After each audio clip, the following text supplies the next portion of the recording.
Pulse survivor Brandon Wolf returns to Florida's LGBTQ+ front lines. Nearly 10 years after surviving the mass shooting at Orlando's Pulse nightclub, activist Brandon Wolf is returning to Florida to take on what he calls growing anti-LGBTQ+ extremism. Wolf, a gun violence prevention advocate and former national press secretary for the Human Rights Campaign, has left Washington, D.C. to rejoin Equality Florida as Senior Director of Communication Strategy. In an interview with the advocate, Wolf said now is the right time to return to his home state ahead of the 10th anniversary of the Pulse massacre, where 49 people, most of them queer and Latino, were killed on June 12, 2016. Wolf survived the attack by hiding in a bathroom. He said the tragedy changed the course of his life and inspired him to fight for future generations of LGBTQ+ people.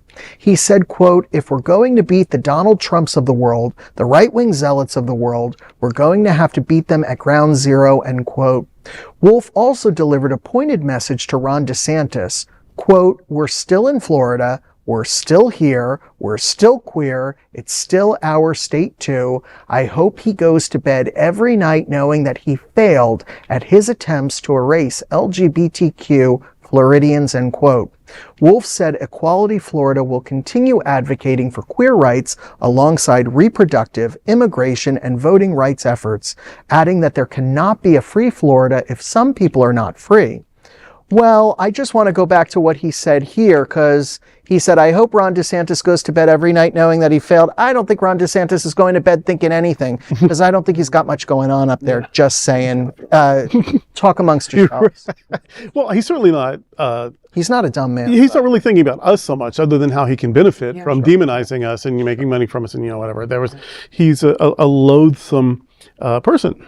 Tell us what you really think. Yeah, I've been holding back because of my profession. But I am. But thank you, Brandon, for coming back. You know what I mean? Like, oh my God. Like you get out, you're relatively safe, you're in a better part of the world, but you come back to fight the fight for your. Like, I admire that so much. Thank you, Brandon, for coming back to fight. Yes. I mean, it's amazing to think that it's almost 10 years. Yeah. It'll be 10 years in a couple of weeks. And we still don't have any gun legislation to make life better for But as he said, quote, "We're still in Florida. Yep. We're still here. We're still queer. It's still our state too," end quote. And really, we need that kind of energy and advocacy now more than ever. So thank you, Brandon, for coming back. Yeah, absolutely. And all this don't say gay stuff, don't say trans stuff. You're forcing us to say it in the supermarket and at the gas station pump. And you think you're quite, oh no. It's now you've unleashed the demons.